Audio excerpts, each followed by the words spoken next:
act as bad apples on projects. And as Frank mentioned, my name is Bill Dannenmaier, and I'm a trainer with a company called Black Box Partners. But we'll introduce ourselves after that, the presentation. So first I'd like to talk to you briefly about leadership versus management. Sometimes in my classes people ask the question, why isn't it called project leadership instead of project management? Well, the Project Management Institute writes about management far more than it writes about leadership historically, but has recently elevated leadership to one of the three mainstays of the project educational triangle that you're supposed to get PDUs in. Management is normally framed around planning, documentation, formal communications, and stakeholder management, whereas leadership is usually framed around the leader's professional and personal habits, caring about your team, inspiring your team, and actually the ethics of the leader themselves. Most leadership courses are wrapped around that, along with informal communications and learning communication styles normally will be part of leadership. So this little webinar that we're doing today is going to be talking about an element of caring about your team, but it's caring in a more responsibility-prone world. The topic is caring for the team and possibly your own personal habits in the workplace. Historically, we used to think, I'll wait for the slide to come up for you, there was a thing called Tuckman's stages of group development. And the last time I heard this mentioned in a presentation, I think it was 3 months ago, somebody brought this up. The classic storming, norming, conforming, and performing. The notion is that when a group comes together, that there will be a disruption, and then they will come up with group norms, and then eventually people will all conform to the group norms, and then they can start really performing. And further, when the group has a new person come in, it starts back at square one with storming, norming, conforming, performing, as the new group member establishes themselves in the group and aligns themselves with the personality of the group itself. The way it works in bad apple terms is a bad apple comes into the group, they get better, and then they're a shiny apple like all the other apples. And that's Tuckman's theory. He wrote it in '65, and in the '70s, '80s, and to the present day, people talk about it. There's advantages to Tuckman's group development notion. One, it's easy to remember, storming, norming, conforming, performing. It's optimistic, because notice it ends with performing, so everybody feels good about it in the end. And it also rhymes. It's always helpful to have something that rhymes. It's easier to remember, it's easier to say. There are some disadvantages, though. The primary disadvantage is it turns out not to be true. When researchers have gone in and actually looked at how groups work, Tuckman's stages of group development don't hold true. There's several reasons why Tuckman doesn't hold true, because people tend to conform or converge largely because they want to belong to a group. Also because they have clear expectations of normative behavior, and they see a benefit of conforming and converging with the characteristics of the group. They're kind of like birds on a wire. They tend to even themselves out. If you look at birds on a wire, you see that pretty much the distribution of the birds on the wire tends to be pretty even, and they all tend to get along. But sometimes, and you've probably experienced this on the projects you've been on, we've got 40 people on this call at the moment, I'm sure that everybody has seen this happen, that people don't want to belong. Sometimes they want to belong they don't want to belong for the right reasons. Everybody else is doing the wrong thing, and they decide they don't want to be in that group. Or they simply don't understand how to behave. In the early days of Steve Jobs' career, he worked at Atari as one of their first 100 employees. Steve Jobs didn't really know how to behave, and in fact, according to the book, he never really did learn how to behave. Atari dealt with that problem. We'll talk about that in just a couple slides. But some people, though, are just bad apples. They're just people who don't conform to group norms. And some do it on purpose, and some do it because they can't help it. Research has shown this bad apple effect in groups. And what they show is that it's kind of the opposite of what Tuckman said, that instead of a predictive model of group behavior being the average of the behavior of the members of the group, actually, if a predictive model, if you run the regression analysis correlation on it, you'll see that the lowest performing member of a team will affect all the dimensions of the group's personality as a team.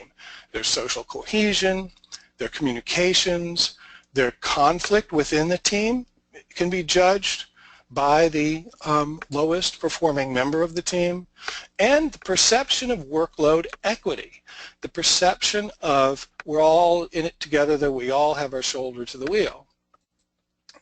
So as it turns out that it's not the group of birds on the wire that are determining how the group is performing, it's that person that's 2 standard deviations, in this photograph I took a couple weeks ago, 2 wires below the other birds, all by its lonesome.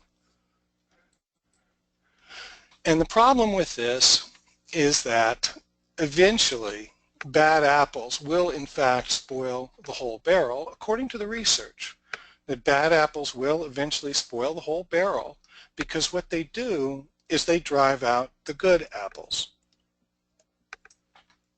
They make it miserable for the hardworking people and the people who are conforming in the team, and those people will either reduce their performance or seek another job, seek another position, and when that happens it causes a downward spiral in the entire team performance, and that's the sad outcome of a lot of the research that I've read over the last several years about this topic. So let's talk a little bit about what a bad apple is, because I know that you may have heard me talk about it. It seems kind of like a mean thing to say about someone, that they're a bad apple. There's a lot worse terms, by the way, in the literature than bad apple. What we're talking about here is legal but negative interpersonal behaviors, things that people will not get arrested for, but that will cause the team to underperform. And the literature, especially a guy named Phelps, who did some research on this, Phelps says that there's 3 different basic types of bad apples. And he didn't use the terms I'm using. I'm using the terms sad sack, lazy bones, and jerk. He uses a little bit more clinical language. He says the affectively negative person is the sad sack, or as I call the sad sack, that there's the person who withholds effort. The withholding effort person is what I'm calling the lazy bones, and those who violate important interpersonal norms, also called interpersonal deviance. Interpersonal deviance is another problem that, or a description of it in the literature there's 2 women who wrote an article in 2004 or so that I used that term, and that's become the key term of art. But I like the word jerk. There's another guy who uses a much meaner term, Bob Sutton. We'll talk about 2 of those bad apple types in more depth in the seminar at sea, but in this short presentation we're just going to spend a little bit of time talking about the sad sack. First I want to define who the sad sack is. It's the chronically unhappy person. Now, when I talk about the chronically unhappy person, I need to differentiate this from what's classically called depression. If somebody actually has the physiological disorder known as depression, that's a different thing that I'm talking about.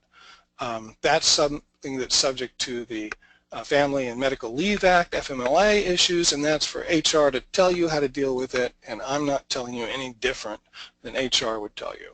But what we're talking about is somebody who continually expresses a negative view of their work and life, and they may be an otherwise happy person, but at work they're always saying negative stuff. And they have pessimistic views of either the project or the host organization. They say things about the project's going to fail, or we'll never get this done, or our organization always screws this kind of thing up. And most of you have likely heard people say that on a project in the past, and you can think about how that made you feel as someone either managing the project or being a participant. How do we identify these as a project manager? Well, to identify them, think in terms of the old Saturday Night Live skit of Debbie Downer. Does the term Debbie Downer come to mind when you think of that person? Do they tend to suck the energy out of a room when they're in a meeting? When you're in the same space with them, do they suck the energy right out of the room? Is there a pattern of every relationship they're part of that seems to be negative? For example, when they talk about their past career, it turns out that every boss that they ever had was an idiot. And I've heard people say that. The response that I normally give is, isn't it strange that you're the only common party in all those relationships? But yeah, sometimes people look back at their career and all they can see is negative relationships with their boss. Well, probably someday you too will be someone they talk about. Do they rarely smile? People's facial affect, the way they look at work, the way they look when they walk around the room, the way they look when they present, is something that is reflective of their demeanor. People smile, people don't smile. I'm not good at smiling in pictures, but I'm good at smiling in person. I've tried to learn to smile in pictures, though it seems unnatural to smile when looking at a device. And when was the last time this person complimented someone else in a meeting? This is a big indicator. If you're reflecting upon someone that you think may be a sad sack, just think to yourself, when was the last time they complimented somebody in a meeting? Said something nice about something somebody did. That's a good way to identify a sad sack. Now, we need to talk about what's the problem with sad sack behavior. Well, first we should differentiate between merely being cynical and sharing that cynicism with others. Merely being cynical isn't a problem. In fact, among young people, cynicism can be seen as kind of the training wheels of wisdom. Some people who grow up to be really smart people start out being skeptical when they're young, skeptical about everything they encounter. So they adopt cynicism, and that's okay. They can be cynical about things. I think it's going to rain today, even though it's a sunny day. And it's okay for people to have those feelings. It's okay to be a skeptic, though you may want to tell people who are skeptics that research studies have shown that people who are the devil's advocate on a project that later goes wrong oftentimes are blamed for the problems of that project with greater frequency, even when they aren't the source of the problem. But they're remembered among the other team members as being the person who talked about the bad stuff before it happened. So oftentimes the devil's advocate is confused with the devil. Sharing cynicism with other team members, that's the problem. Being cynical, one thing, sharing it is another, because it slows down other team members in their performance and creates a gloomy atmosphere for the project. And I'm not just talking in terms of everybody should be sunshine and roses all the time, but when people are constantly talking down the project and talking down the organization, it doesn't make anyone happier. Sharing cynicism with the client is inexcusable. It's not the job of your staff to badmouth the project to the project manager. It'll poison the mind of the client. I see the background discussion. Frank, it may be that somebody's unmuted with music on. So Frank, if you mute all among the participants, that might solve the music in the background problem.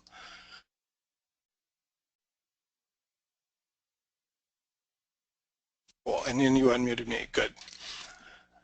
The sharing your cynicism with the client is inexcusable. It's not their job, and everyone needs.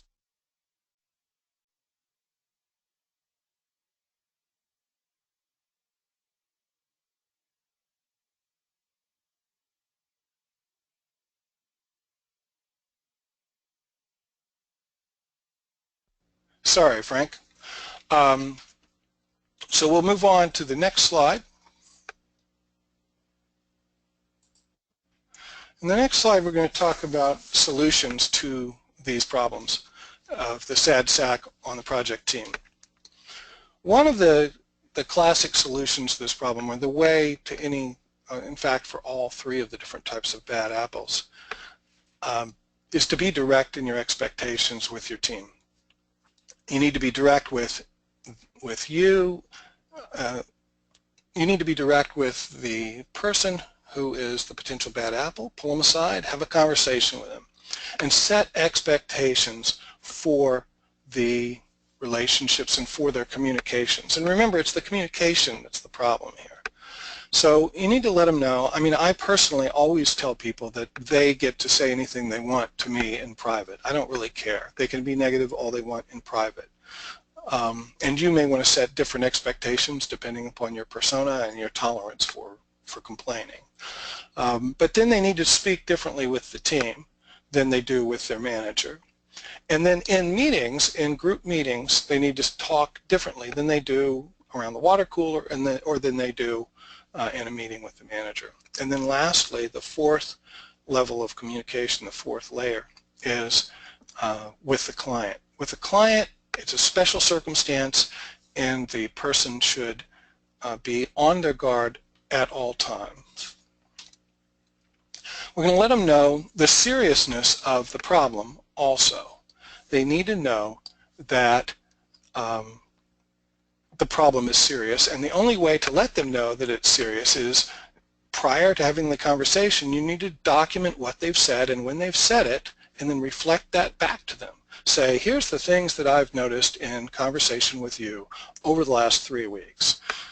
In the meeting 2 weeks ago, you made 4 different complaints. You complained about the coffee, you complained about the deliverables from the data warehouse team, you complained about the extraction, transformation, and load of the data warehouse, and you complained about the parking situation.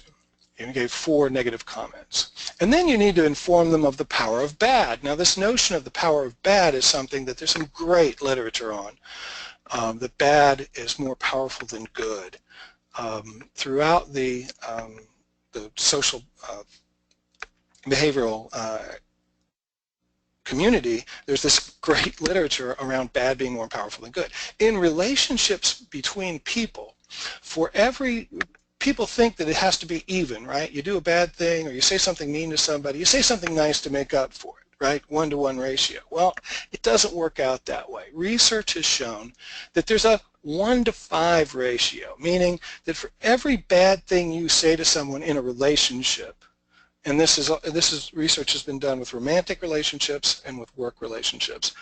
For every bad thing you say, to have the relationship on an even keel, you need to say 5 positive things. So every bad experience, it needs to be 5 good ones. Think about going to a restaurant. You can go to the restaurant 5 times, and if you have a bad meal, one of those 5 times, you think badly of that restaurant, even though you had 4 good experiences. There's other research about there are other elements of the business equation where it's an 8-to-1 relationship, but with relationships it's 5-to-1. And if they can't self-regulate, after this conversation that you have with these people, if they're not able to self-regulate, make sure that you consider quarantining them. That's what happened with Steve Jobs, by the way. They moved Steve Jobs to the night shift at Atari to get him out of the way of the other people that he was offending. But you got to make sure you don't give other people the perception that you're rewarding the bad apple for their bad behavior. For example, if you quarantine them by moving them out of the cubes and into an office by themselves, the people in the cubes are going to say, hey, how come he gets an office? Or if you move them to the edge of the cubes by the window, they'll say, hey, how come that guy's got the window? And they'll think that complaining is a good idea. What quarantine is about is preventing contagion, so you don't want to start another problem with the quarantine.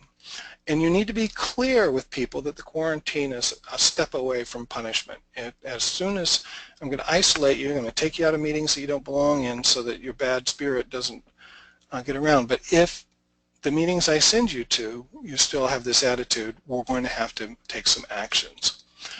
Now my 20 minutes is up about a minute ago. Sorry for overrunning there. The rest of the topic will be talked about at the seminar at sea, and we'll be exploring research recommendations and research and recommendations for the other types, the lazy bones and the jerk. We'll talk about the definitions, the problem, and the solutions for that. And with the jerk, we'll go into more detail of the 7 interpersonal jerk behaviors at work. We'll talk a little bit about figuring out whether I'm the bad apple. My name again is Bill Dannenmaier, and I'm with Black Box Partners, and I hope to see you at the seminar at sea. Frank, would you like to take back over here? Okay, Bill, thank you. You reminded me of something as you wrapped up your presentation, and I've actually done a presentation and a seminar on managing difficult stakeholders.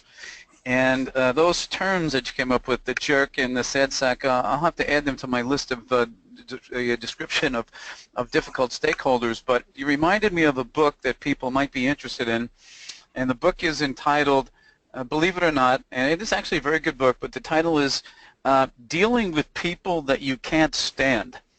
And it is, if you find it on Amazon, and it kind of goes into detail a little bit about dealing with these very, very difficult people in the team and project environments and business environments. So you kind of really struck a nerve there, and it's a very, very interesting topic. So thank you very much for sharing.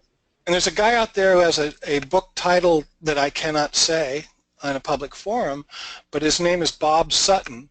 And if you look up Bob Sutton's books,